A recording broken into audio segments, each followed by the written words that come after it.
É uma honra estar aqui no episódio 20 do Sunday Drops Podcast com Júlio e Ana, sócios do Atlântico. Obrigado pela participação. Obrigado pelo convite. Cara, Muito bom estar aqui. Eu adoro o nome Sunday Drops.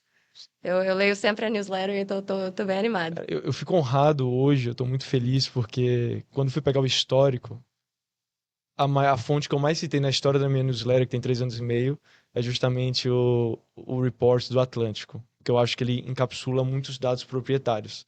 E no ano passado eu tive a oportunidade de fazer um post específico, entrevistar o Júlio para a newsletter, e esse ano eu estou fazendo aqui um podcast com vocês sobre o report, então eu estou feliz e honrado com isso.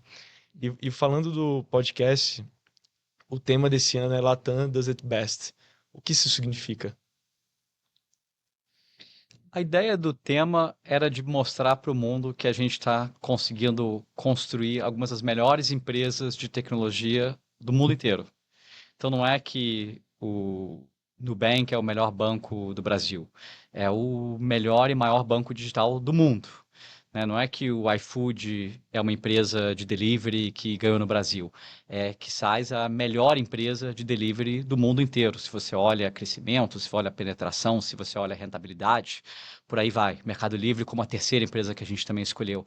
E mostrar que a gente está conseguindo construir empresas que de fato são world class no que elas fazem, e que por aí vem muitas outras. Então a visão era um pouco essa, de realmente a gente ter essa capacidade de criar grandes empresas em escala global.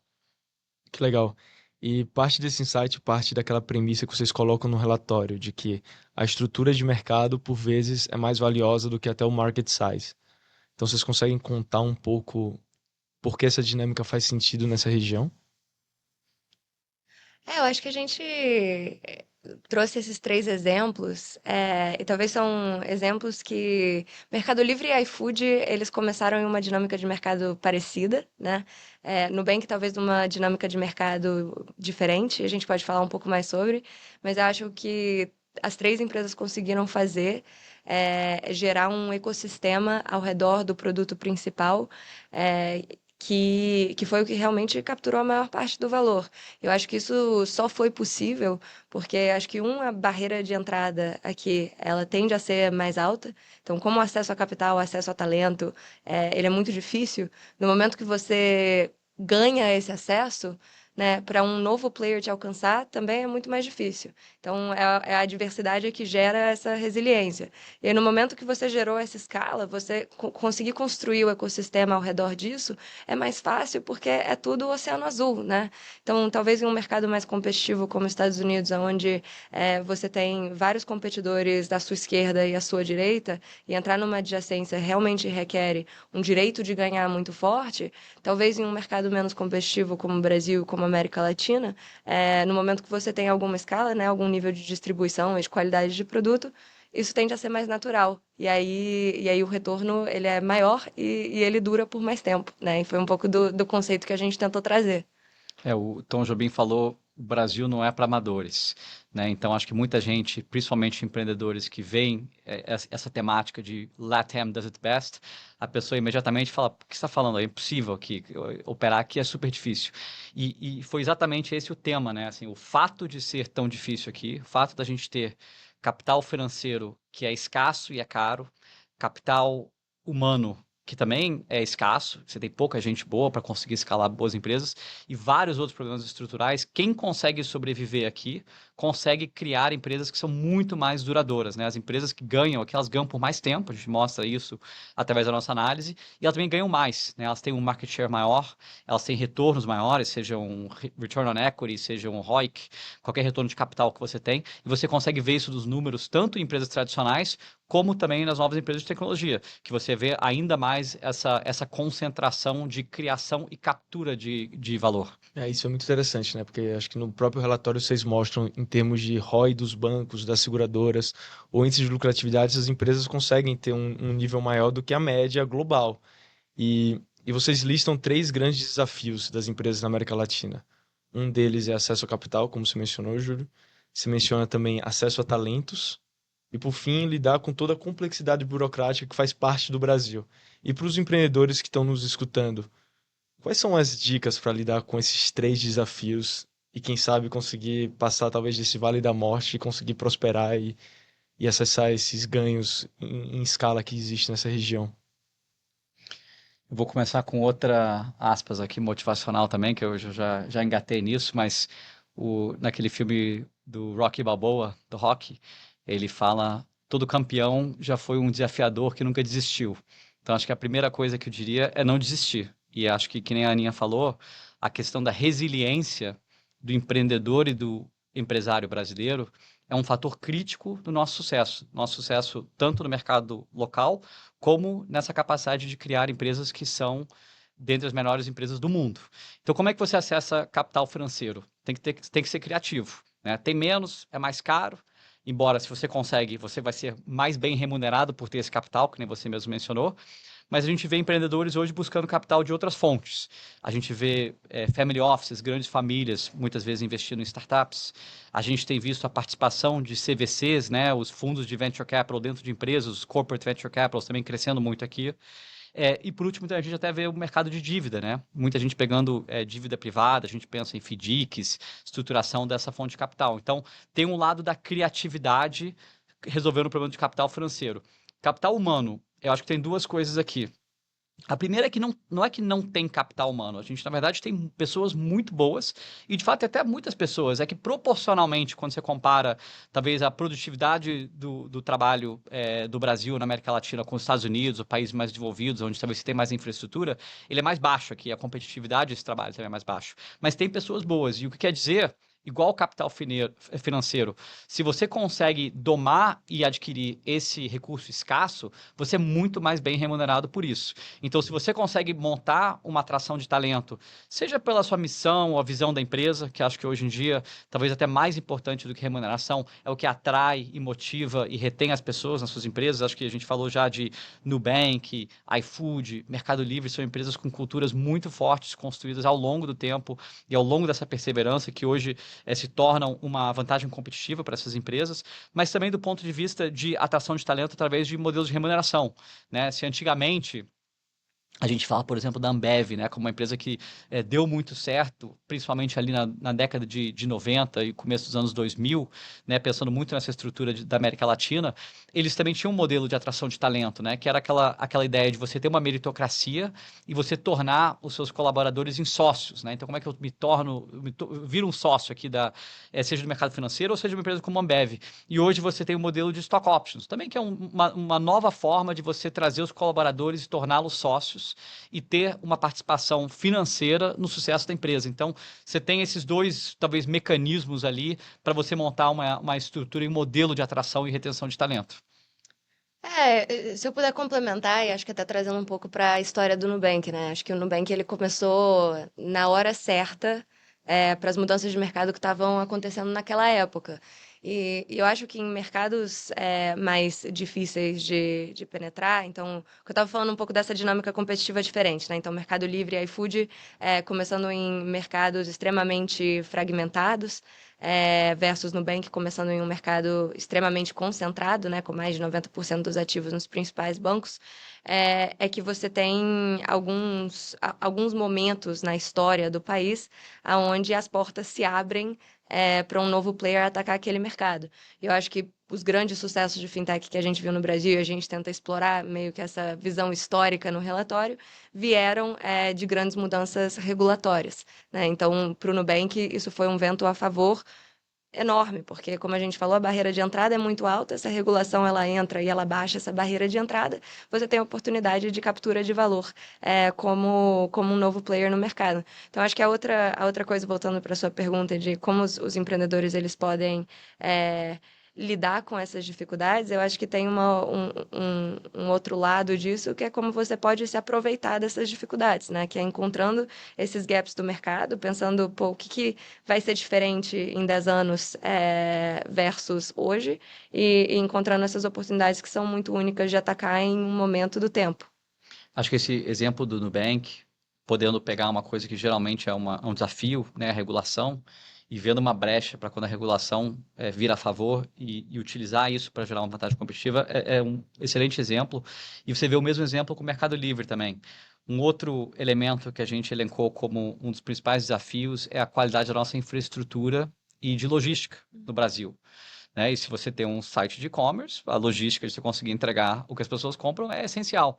E o Mercado Livre investiu bilhões em construir a infraestrutura, os centros de distribuição, a logística própria, para conseguir garantir que hoje, por exemplo, a plataforma, mais do que a metade dos pedidos são entregues em 48 horas ou menos. Então, ele, de novo, ao resolver um grande problema estrutural, ele conseguiu construir uma grande vantagem competitiva que hoje deixa ele como disparado o melhor lugar para você poder fazer compras e conseguir ter esse nível de entrega que a logística brasileira hoje não proporciona para alguém que está entrando do zero no mercado. E parte muito do próprio livro do Mike Maples, né, do Pattern Breakers, assim, que sempre parece que tem algum padrão a ser quebrado e nesse momento é onde surge a oportunidade. Eu acho que a derivada disso, que vocês mostram muito bem no relatório, é que o moat da região é maior. Então, simplesmente, a vantagem competitiva acumulada tende a ser muito grande. Eu O adorei que Júlio você... tá feliz. Porque eu sempre sou a primeira pessoa a levantar o exemplo do livro, né? Porque eu adoro esse livro e estou indicando ele para todo mundo que eu conheço para ler, né?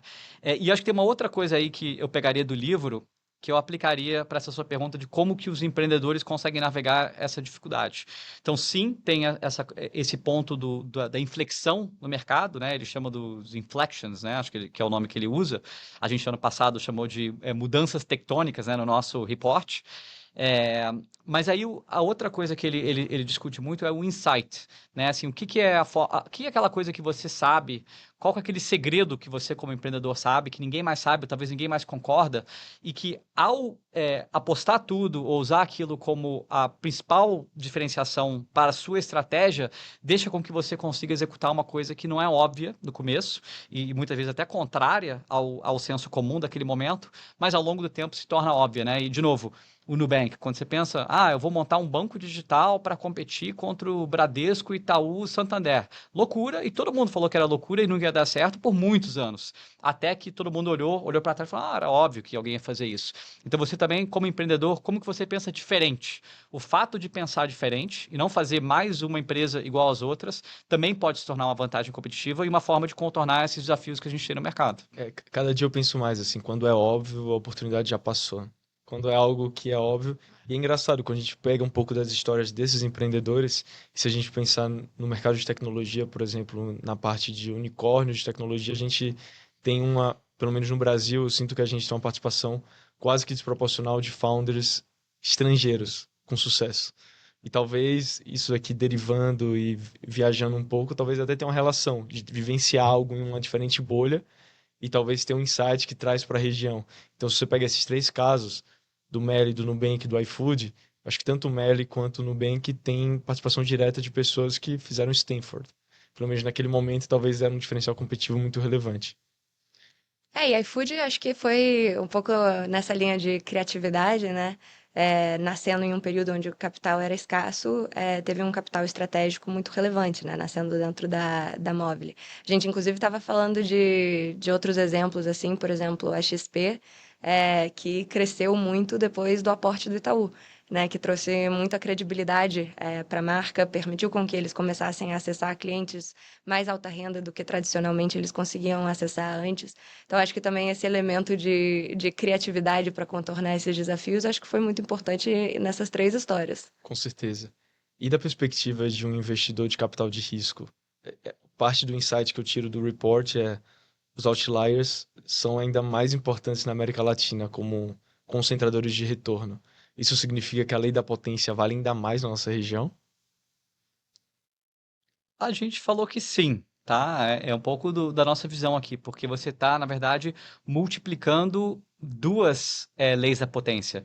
A primeira é que em tecnologia você tem muita concentração no retorno nos grandes ganhadores. Se você olha hoje nos Estados Unidos, os Magnificent Seven, eles concentram hoje 2/3 do valor de mercado. Então você já tem isso como um padrão no mundo de tecnologia, no mundo afora, que você tem concentração de criação e captura de valor nos grandes players. E quando a gente olha aqui na América Latina, o que a gente chamou os três triunfantes, né, os Triumphant Three, a gente vê que eles também concentram mais ou menos 80% do valor de mercado. Então, Por que é mais ainda concentrado aqui? Porque você tem a concentração de capital e de ganho que você normalmente tem em tecnologia e esse fator de concentração de ganho que você tem na América Latina. Essas duas coisas multiplicadas, tecnologia na América Latina, você tem ainda mais concentração e com os ganhadores ganhando ainda mais.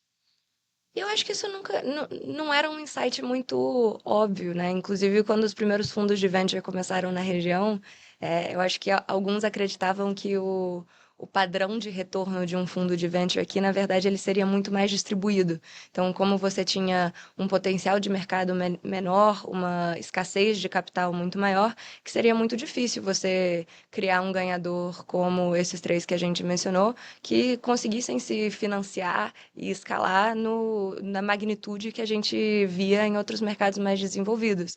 Eu acho que o tempo foi passando e essa teoria foi se provando contrária, né? Então, acho que se você olha para os primeiros fundos que foram construídos aqui na região, eles seguem essa lei da potência tanto quanto, ou talvez mais, do que a gente já viu em outros mercados. Pois é, e se você derivar para outros mercados, pensar empresas de educação, o Brasil teve o maior conglomerado Total. do mundo. Se a gente pensar em empresas de óleo e gás, se a gente pensar no futuro de climate, que mais à frente a gente vai entrar nesse assunto, talvez vai vir daqui a futura Saudi Aramco do mundo. Então, eu compactuo muito com o que vocês estão falando. E tem um dos gráficos que eu acho um dos melhores do report, que é o gráfico que vocês comparam o market share de tech companies em relação ao GDP. Uhum. E naquele gráfico a gente vê que no Brasil, salvo engano, a gente tem algo entre 2 e 3% nesse índice. E se a gente pega outras regiões subdesenvolvidas, como China e Índia, isso beira a partir dos 17%. Uhum. Por que a gente está tão atrás nesse índice? Eu acho que o principal fator é timing. É, então, eu acho que assim, a gente começou um pouco depois, do que Índia e China, tanto em termos de atração de capital, quanto em termos de empreendedorismo. Então, né, o segundo ciclo aí de empreendedorismo, de second time founders, o aporte de capital de grandes fundos, seja de venture capital, seja de private equity, vieram alguns anos depois. Tanto que quando você olha a nossa curva de crescimento, de penetração de tecnologia, comparado ao PIB da região, ela é mais acelerada do que o que a gente vê na China, na Índia e até nos Estados Unidos, né? Então, eu acho que a gente está realmente 10 anos atrás, 15 anos atrás. E tem um período aí que é meio que dá tempo ao tempo, né? Deixar o mercado amadurecer. Mas eu acho que é muito legal pegar o outro lado disso, que é desde 2018, a gente gerou mais de 100 bilhões de dólares de valor de tecnologia, né? De market cap de empresas de tecnologia. Então, realmente, quando a gente fala esses números que, a primeiro ver, parecem assim, de uma magnitude inimaginável, a gente já está vendo isso acontecendo.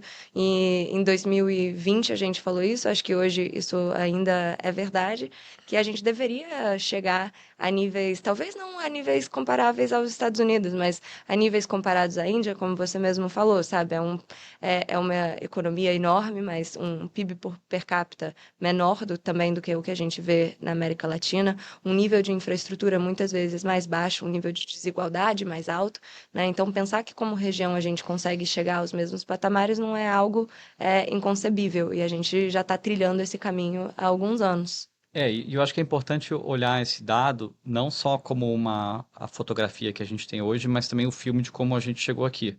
E a gente também publica no report todo ano essa visão dos últimos 20 anos. E a gente olha a curva de adoção de empresas de tecnologia, né, ou a representatividade de valor de empresas de tecnologia nos Estados Unidos, a gente compara isso dos últimos 20 anos com aquela curva da China, compara isso com a curva da América Latina, e você claramente consegue ver que o formato da curva ele é muito parecido, ele é exponencial. E a gente consegue, que nem a Ana falou, ela falou 10 anos, mas não é que ela inventou 10 anos, é que a gente consegue ver que de fato o Brasil está, não me lembro, 6 anos atrás da China e a China está 6 anos atrás dos Estados Unidos. Então a gente está por volta de 12 anos aí atrás do que poderia estar uma China ou os Estados Unidos. Acho que esse lado é muito legal do report, porque me traz um pouco a sensação da inevitabilidade. Porque, de alguma forma, vocês mostram que na América Latina a gente tem mais gente, tem mais pessoas, uma população maior do que Estados Unidos e Europa Ocidental somados, que a gente é top quartile em termos de adoção do uso de tecnologia. e a gente ainda está lagging em relação ao PIB ou ao desenvolvimento, pelo menos a captura de valor tecnológico. E para mim a sensação é muito mais essa criação de valor vai acontecer ao longo do tempo. E pensando justamente nessa parte da criação de valor, né? Tem uma frase que eu gosto muito, que é do Shunyata, que é um sócio da Bicycle, que ele fala que tecnologia na América Latina é mais sobre inclusão do que disrupção. Então, boa parte da geração de valor veio justamente de empresas que estavam incluindo não-consumers em um mercado. Então, se a gente pegar o caso do Nubank, eu acho que é o caso mais proeminente. Então, o Nubank incluiu pessoas que não estavam no sistema bancário. O Mercado Livre incluiu pessoas que não estavam comprando não estavam comprando online. Vocês acreditam que essa próxima leva de geração de valor de empresas de tecnologia vai ser também empresas que focam no non-consumption? Eu acho que essa frase ainda é verdade, eu acho que ela já foi muito mais verdade no passado. É, eu acho que a primeira onda de grandes empresas que a gente experienciou aqui no Brasil foi muito, de fato, sobre acesso, né? Então, se você olha para todas essas empresas que a gente mencionou, eu acho que o número era 5 ou 6 milhões de pessoas um ano e meio atrás, eu não sei se isso mudou, mas de é, indivíduos que usam o Nubank e que não tinham uma conta bancária antes, né? Hoje a nossa penetração de conta bancária ela é acima de 95%, assim. É muito difícil você imaginar que a próxima grande fintech no Brasil vai ser impulsionada por acesso e inclusão e não inovação. E eu acho que talvez essa frase vem de um lugar que não é uma inovação tecnológica, né? Então, quando a gente pensa, por exemplo, AI, acho que é um ótimo exemplo, eu acho que ninguém está esperando que a próxima inovação a nível de infraestrutura venha do Brasil, né? Ou se a gente pensa em clima, que o próximo hardware de captura de CO2 venha do Brasil ou da América Latina. Mas eu não acho que isso significa que a captura de valor vai vir por inclusão e não por inovação. Eu acho que sim, inclusive se você pensa em fintech agora, assim, você pensa em Pix, em Open Finance, eu acho que isso tudo propriamente dito é inovação. E é onde é a infraestrutura sobre a qual a gente está vendo as próximas grandes empresas construírem seus produtos.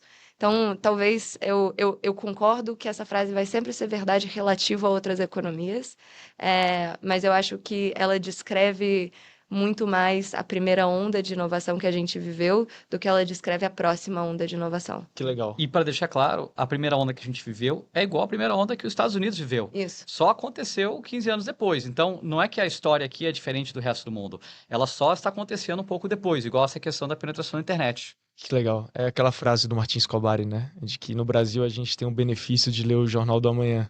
De certa forma, sim, a gente lê o Jornal do Amanhã. E pensando justamente em quais são os bolsões, quais são os mercados que vocês acreditam que pode ter uma grande geração de valor nos próximos anos. A gente comenta, eu diria que uma mistura de mercados e temáticas no report desse ano. E essas temáticas talvez é o que a gente chamou no passado das mudanças tectônicas, que a gente acredita que a América Latina e o Brasil têm um direito a ganhar, né? Um right to win, porque a gente já é líder global do ponto de vista de inovação e criatividade nessas áreas.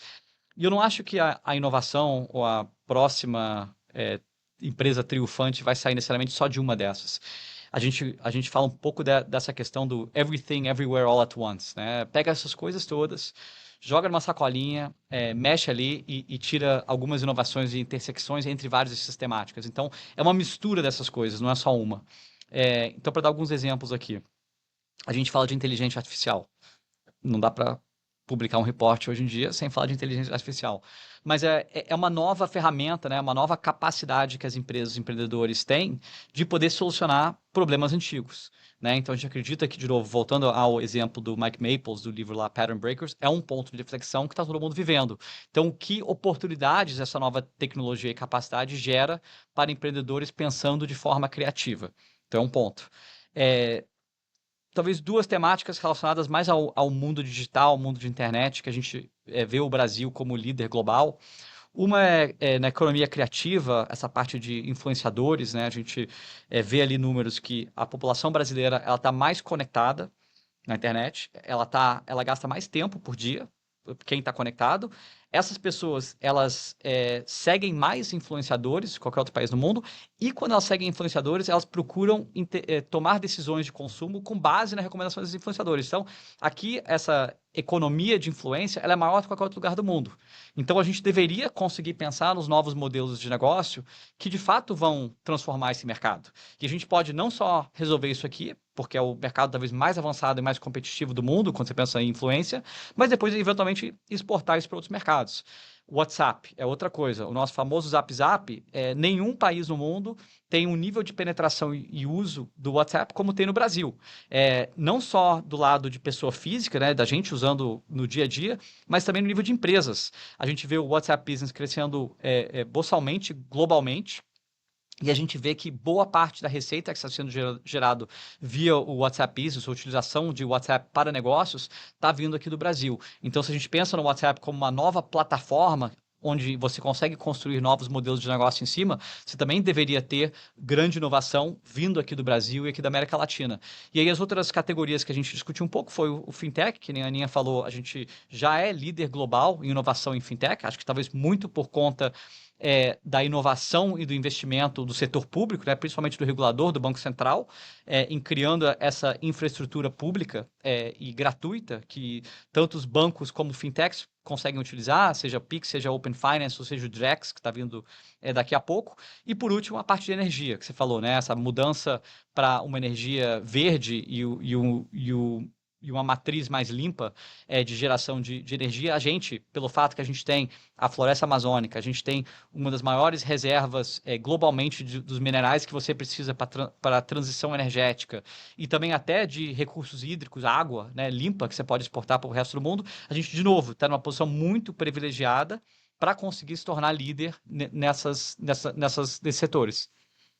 E vocês estão sempre conversando com gente do mundo inteiro, né? O Report nasceu com esse objetivo, de comunicar o que é a América Latina. O que mais surpreende as pessoas quando vocês conversam com elas?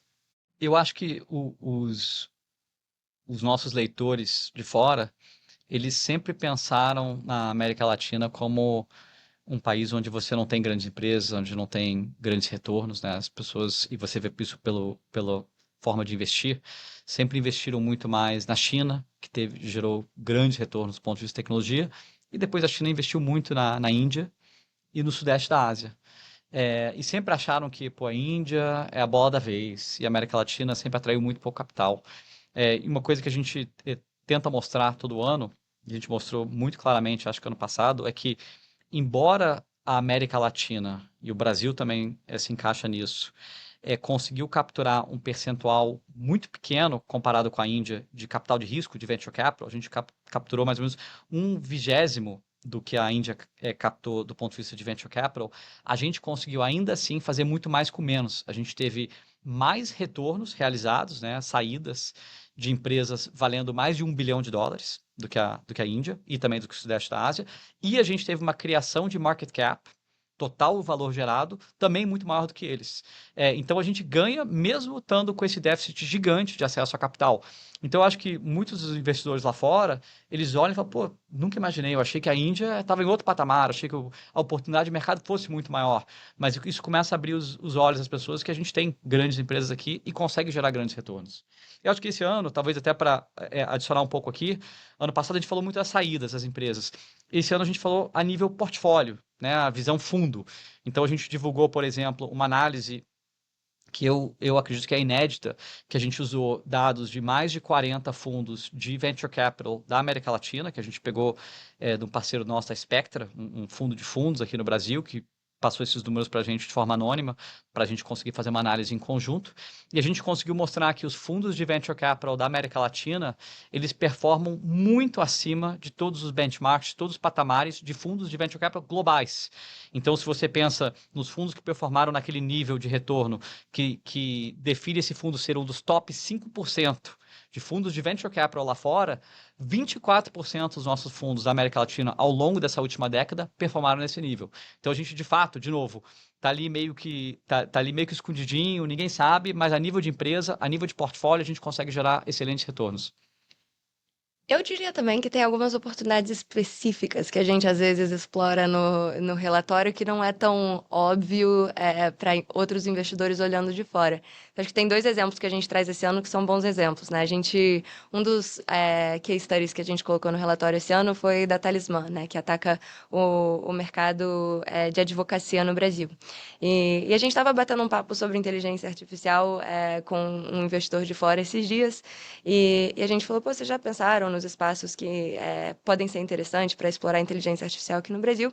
E esse investidor falou pra gente, falou, poxa, mas tem tanta coisa aqui acontecendo nos Estados Unidos, assim, acho muito difícil a gente imaginar que a gente investiria em uma oportunidade de inteligência artificial no Brasil. E aí passou um tempo, a gente entrou nesse papo de novo sobre inteligência artificial e sobre o mercado de advocacia, e a gente estava comentando como o mercado de advocacia no Brasil ele é o maior mercado do mundo, né? Então aqui você tem mais advogados per capita do que em qualquer outro lugar, o que nos Estados Unidos talvez é um ticket de customer support, né? De suporte, aqui vira um processo judicial. E você tem uma oportunidade que é talvez maior e mais única do que você tem nos Estados Unidos. E aí depois esse investidor voltou pra gente e falou assim, poxa, que interessante, queria entender um pouco mais sobre essa oportunidade.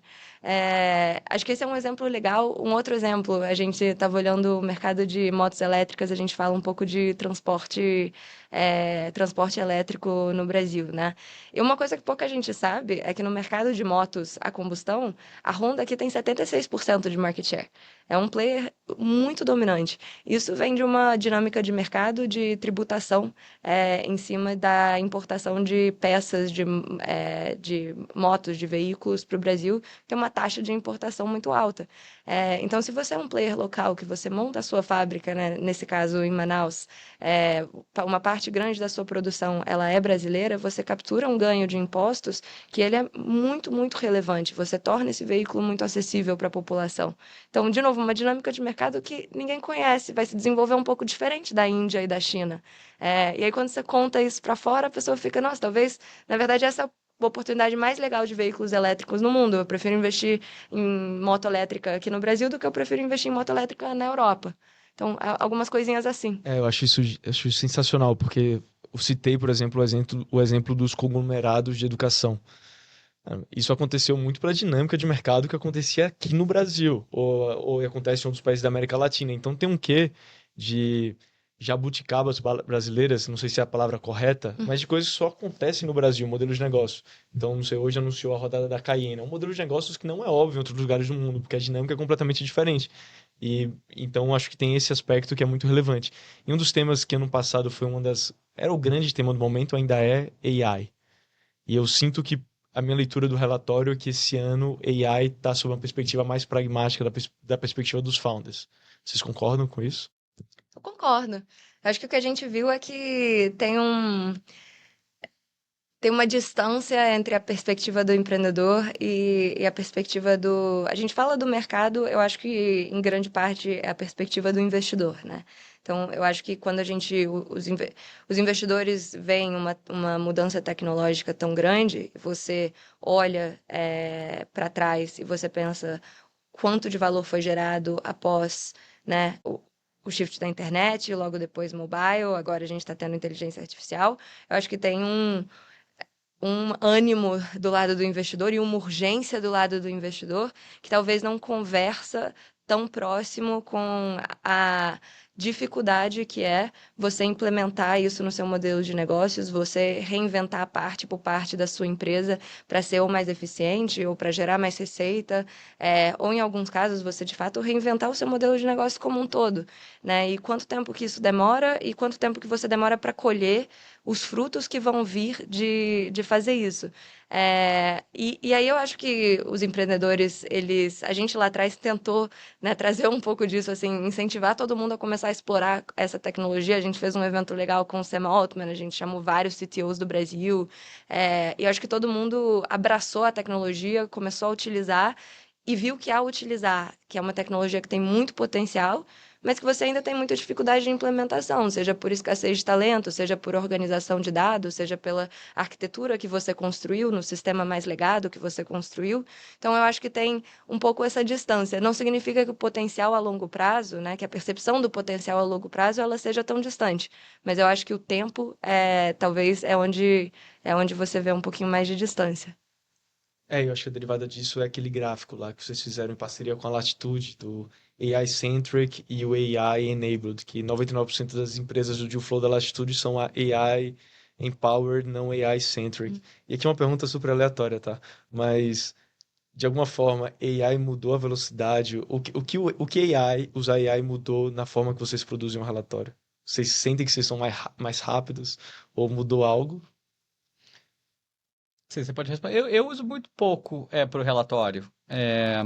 Assim, ano passado eu gerei aquelas imagens, mas assim, era mais a parte criativa. O que a gente viu foi que, principalmente os estagiários, a gente tem uma equipe de 4 pessoas esse ano que ajudam a fazer muita pesquisa, eles vivem no chat GPT, procurando coisa, falando coisa. Então, eles usam muito aquilo como se fosse uma forma de navegar os dados que existem de forma muito mais eficiência. Mas a gente não cria conteúdo com AI de forma geral. Não sei se a... A minha dúvida era mais se, além disso, por exemplo, você consegue capturar talvez informações mais fáceis. Eu ia falar, eu acho que o tempo de experimentação ele é mais curto. Então, às vezes, por exemplo, a gente tem uma ideia de uma análise que a gente quer fazer. E aí a gente, geralmente, né, antes de ChatGPT, Generative AI como um todo, a gente ia lá, meio que assim, a gente fala boil the ocean, né? Então a gente divergia muito, pegava todos os dados, construía a análise praticamente inteira antes de poder ter uma ideia se, pô, essa análise faz sentido, conta uma história minimamente interessante, faz sentido usar ela aqui no relatório esse ano. Eu acho que com AI a gente consegue testar essas hipóteses muito mais fáceis. Então, um exemplo, por exemplo, de uma análise que a gente fez no relatório foi essa hipótese que a gente tinha de que os ganhadores na América Latina, eles ganham por mais tempo, né? Então, que as top 20 empresas que representam a maior parte do mercado hoje, há 10 anos atrás, representavam a maior parte do mercado também. E aí a gente colocou no chat GPT, tipo, valor de mercado das top 20 empresas esse ano versus as top 20 empresas 10 anos atrás. Era super preciso? Não, a gente fez a análise toda de novo. Mas isso já deu uma ideia de que, pô, essa hipótese está na direção certa, vale a pena a gente gastar o tempo com essa análise. Direcionalmente ele te aponta coisas que são interessantes, né? Acho que É, menos precisão é mais direção, ou exato. então sparring. E, e falando do relatório, do report em si. Ô, Júlio, você lembra o dia que você decidiu que ia lançar o relatório? Que você ia começar a fazer? Boa pergunta. Eu não me lembro do dia, mas quem já está nesse mercado há mais tempo conhece o relatório da Mary Meeker, né, o Internet Trends. E, na verdade, a ideia inicial do nosso relatório era que a Mary ia publicar o Internet Trends de 2020 e ela já vinha publicando, talvez há uma década ou mais, um capítulo todo ano sobre a China. E a gente tinha conversado com ela sobre a gente colocar um capítulo da América Latina. E eles tinham topado, falaram, "Pô, beleza, vamos fazer o Internet Trends e vocês vão fazer o capítulo da América Latina." Aí bateu a Covid, a pandemia, eles acabaram decidindo não publicar aquele ano, e na verdade foi o último, assim, desde então eles nunca mais publicaram, acabou o Internet Trends, que é interessante, da Mary Meeker, que a gente falou, pô, já que a gente já tá com esse negócio na cabeça, a gente já pensou nos temas, já pensou na pesquisa, vamos só fazer a gente sozinho e a gente publica e ver o que que dá? Então foi meio que um experimento. Acho que muita coisa a gente tenta, talvez, no Atlântico, ter uma cabeça um pouco mais de experimentação e ficar iterando e tentando encontrar coisas boas do que ser tudo perfeito. E acho que o relatório foi muito isso. Vamos fazer um experimento, vai ser interessante, vai aprender muito. E aí a gente vê como que isso, qual que é a repercussão disso no mercado. E foi muito boa, a gente gostou muito, a gente achou que a gente aprendeu demais e decidiu fazer agora já o quinto ano, que nem você falou. Esse ano, o tema é Latam Does It Best. Ano passado foram as mudanças tectônicas. Uma dúvida. Quando é que vocês decidem qual o macrotema? Vocês começam a fazer, por acaso vocês entendem qual a narrativa ou vocês arquitetam a narrativa desde o começo? E geralmente a gente começa muito antes de ter uma narrativa. Então, acho que a gente pega tudo que a Quantos? gente Quantos meses antes? Ó, a gente demora, assim, do início até o final do relatório, geralmente são 4 meses. Esse ano foram 5. A gente teve uma associate para MBA que entrou um pouco antes com a gente e nos ajudou com uma boa parte da pesquisa de fintech. Então, a gente também aprendeu a nossa lição de começar um pouco mais cedo todo ano. Mas acho que quando a gente começa, a gente já tem uma boa ideia dos temas, porque é o nosso trabalho todo dia, né? Ver as tendências, falar com as novas empresas, aonde que está tendo mais disrupção, aonde que está tendo mais interesse, aonde que talvez a gente ache interessante, mas que não todo mundo está vendo e a gente quer contar mais dessa história. Então a gente já começa explorando os temas. E aí um belo dia o Júlio acorda e ele tem uma ideia do tema. Ele pode contar de onde veio a ideia desse ano. Não é bem assim, talvez é assim, mas a gente tenta. É um pouco assim, quais são os temas que a gente acha interessante, né? A gente é o leitor, consumidor desse conteúdo. Então, o que que a gente quer pesquisar? A gente vai lá e pesquisa. Aí tem um bando de coisa que aparece, muita conclusão, hipóteses, a gente meio que coloca aquilo ali na mesa e fica olhando para aquilo, até começar a ver como que aquelas coisas elas se juntam, né? É um grande quebra-cabeças, né? E elas conseguem se juntar em uma narrativa, em uma tese maior, que ajuda a contar um pouco da história que a gente quer contar naquele ano. Então, esse ano foi um pouco isso, né? Assim, como é que a gente pensa nessas empresas da América Latina que estão indo super bem, quais são as novas tendências, como é que a gente arquiteta isso tudo bem. E o tema em si, a frase em si, a gente até fez uma apresentação ontem no Cubo, do Itaú, foi com base numa inspiração no show da Madonna. Então, a Madonna fez agora em maio o maior show da carreira dela. 1,5 milhão, pouco mais de 1,5 milhão de pessoas na areia de Copacabana. E tem um meme famoso da Madonna, que ela tinha uma camiseta, estava escrito assim, Italians do it better. E aí ela estava postando no Instagram, os dias antes do show, ela postou uma foto do Cristo Redentor com uma camiseta escrito Brazilians do it better. Aí eu falei, pô, interessante esse negócio que ela tá vindo aqui, uma das maiores artistas da nossa geração, e vai ter o maior show da história dela no Brasil. E eu pensei, pô, a gente consegue aplicar essa mesmo framework para coisas além de eventos culturais. A gente também acredita que empresas de tecnologia, algumas delas estão dentre as melhores do mundo. E aí que a gente mudou o Brazilians Do It Better para LATAM Does It Best. Foi daí a inspiração. Que animal. Pô, faltou uma foto da Madonna no relatório. E então vocês passam a capturar coisas interessantes que vocês estão vendo no dia a dia e começam a separar essas ideias, e aí tem um momento que vocês entendem que existe uma narrativa por trás, e daí nasce qual a grande narrativa. É curioso, porque no mundo dos escritores tem dois perfis diferentes. Tem um que é o arquiteto e o outro é o jardineiro. O arquiteto, geralmente, ele pensa tudo antes. Então, ele pensa qual a grande história, e a partir disso ele vai entendendo e escrevendo, a partir de bullet points e tudo mais. E tem um jardineiro que ele só começa a fazer. E depois ele entende com a narrativa. Então, o Stephen King, por exemplo, geralmente ele escreve um livro de supetão e aí ele refaz todo o livro, porque ele fala só quando ele acaba o primeiro que ele consegue entender qual é realmente a história daquilo. Então, acho que vocês são meio jardineiros nesse sentido. Que legal. Eu sempre pensei nisso do ponto de vista de consultoria versus investimento, né? Que geralmente em consultoria você começa com alguma ideia da resposta e você vai achando os dados para construir aquela ideia. E acho que a gente é sempre primeiros princípios, né? Então começa a entender muita coisa e depois vai construindo a narrativa. Mas eu nunca pensei do ponto de vista de escrita. Muito legal. E indo para a parte final do podcast, quando vocês olham todo esse trabalho que vocês tiveram, qual convicção estudar profundamente sobre a América Latina ficou mais forte? Ou qual convicção vocês repensaram depois de todo esse trabalho? Eu acho que a convicção que talvez para mim ficou mais forte é o fato que o nosso mercado consegue produzir empresas gigantescas. E você consegue, como investidor, ter alguns dos melhores retornos do mundo.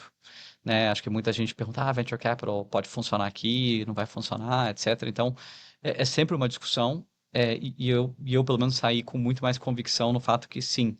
E você até pode olhar os exemplos, né? Assim, tanto em tecnologia como fora de tecnologia. Vamos pegar a Sequoia Capital, talvez um dos melhores, se não o melhor fundo de venture capital do mundo.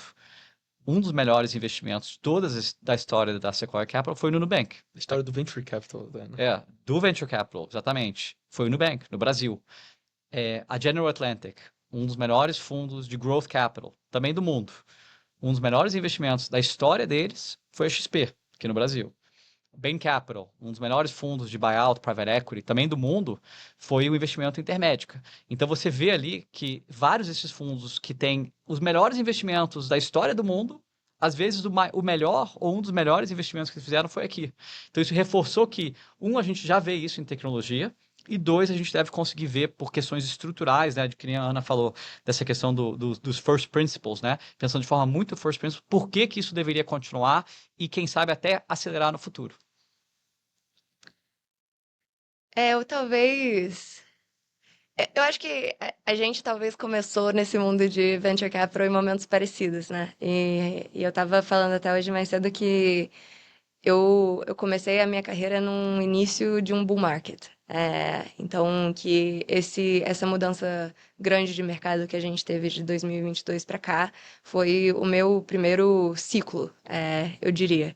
E eu acho que um medo, né, talvez que eu tinha, era que a gente ia passar por essa grande mudança de mercado e que muito do capital ele ia fugir, como a gente viu em 2012 e 2013, né? E eu acho que é algo que foi muito legal ver no relatório é que, na verdade, tanto o boom quanto o bust na América Latina, ele foi muito parecido com o restante do mundo, né? Então, a gente passou por isso, mas de mês de 2022, 2023 para cá, as coisas estão se estabilizando. Então, se a gente vê, por exemplo, distribuição de investimentos, né? Tanto por estágio, então seed, early stage, growth, quanto a proporção entre investidores globais e investidores locais, isso se manteve estável. Então, acho que isso mostra um pouco da maturidade do mercado e eu acho que reforçou a minha convicção de que vale a pena a gente dedicar nosso tempo, nossa energia, nosso capital para esse ecossistema que ele vai continuar prosperando apesar de toda a volatilidade que a gente vai ainda viver, né, no restante das nossas carreiras. Adorei. E a última pergunta do Abreu Podcast, do Sunday Drops Podcast, que eu sempre pergunto pode partir da perspectiva pessoal ou profissional. Qual é uma grande lição que doeu muito no momento que você teve, mas hoje você é grato por ter tido ela, porque te fez alguém mais forte? Eu vou falar uma lição do lado de empreender, tá? Eu acho que você, como empreendedor, tem uma grande tensão entre ambição demais e foco, né? Porque você tentar abraçar o mundo, tentar fazer muita coisa difícil, tudo aqui é difícil, ao mesmo tempo, é muito, muito difícil, né? Mas o investidor, muitas vezes, quer ambição, quer que você vai ser a maior empresa de tudo do mundo, ou do universo, né? E eu acho que eu, como empreendedor, eu sempre tive, talvez, o meu maior defeito era a falta de foco, porque talvez eu tinha muita ambição e queria fazer muita coisa em paralelo. Mas isso, acho que o grande desafio aqui foi que foi muito difícil, não consegui fazer, gastei muito dinheiro, tive que dar 5 passos para trás para conseguir dar mais um para frente. Então, acho que essa importância do foco, especialmente para o empreendedor, é essencial. Foi um grande aprendizado, muito doloroso como eu cheguei lá e que eu carrego para frente agora como investidor. Como investidor, eu sempre falo com os meus empreendedores, eu sei que você é ambicioso, sei que você quer fazer mais, mas faz uma coisa de cada vez. Ganha primeiro esse mercado, depois pensa no próximo. Não tenta abrir 3 ou 4 frentes igual. Faça, foque em uma coisa, né? A palavra prioridade, ela não tem um plural, não é prioridades. Qual é a sua prioridade? Qual é aquela uma coisa que você vai fazer para conseguir ganhar? Então eu tento repetir um pouco isso que eu aprendi, talvez com muita dor e muita dificuldade. Tento repetir agora para todo mundo com quem eu trabalho. Baita lição. Obrigado por compartilhar, Júlio. Eu acho que do ponto de vista profissional, uma vez, não sei se você vai lembrar disso, mas uma vez eu te perguntei o que que você achava que era o meu ponto fraco, assim. Então, se você pudesse dizer, tem algo sobre como você investe que eu tenho medo que vá te prevenir de crescer e de escalar, né? Como investidora. Você me falou você quer muito agradar as pessoas. E eu acho que isso vai tornar a sua vida muito mais difícil. E eu acho que isso se tornou concreto, assim, para mim, ao longo dos últimos 5 anos, seja como investidora, seja né, em gestão de equipe, seja na construção da firma. Eu acho que aquilo para mim foi difícil de ouvir porque é algo tão fundamental da minha personalidade, né? E talvez algo que me faz uma boa investidora, que faz as pessoas gostarem de mim, quererem passar tempo comigo, me compartilhar as histórias delas comigo, mas que me fez querer mudar aquilo imediatamente, né? Então, desde, poxa, da relação com os empreendedores dos quais eu sou mais próximo, que a gente investe, minha relação com a minha equipe de feedbacks mais rápidos, mais diretos, de consertar erros cedo, de estar ok em não agradar todo mundo e colocar tudo no prato, foi uma lição grande para mim. Eu acho que é uma dificuldade também que muitas outras mulheres têm no mundo de investimentos, e um mundo que é principalmente masculino. Então, talvez essa é uma que eu compartilharia. Obrigado por compartilhar, Aninha. E Júlio, Aninha, muito obrigado pela participação. Foi incrível. Tô muito feliz e a partir desse ano, todo ano vocês vão ter que voltar aqui, tá bom? Todo ano vai ter que ter essa conversa depois do lançamento do report. Vai ser um prazer, foi muito divertido. Sempre ótimo conversar com você. Muito obrigada por receber a gente. Valeu.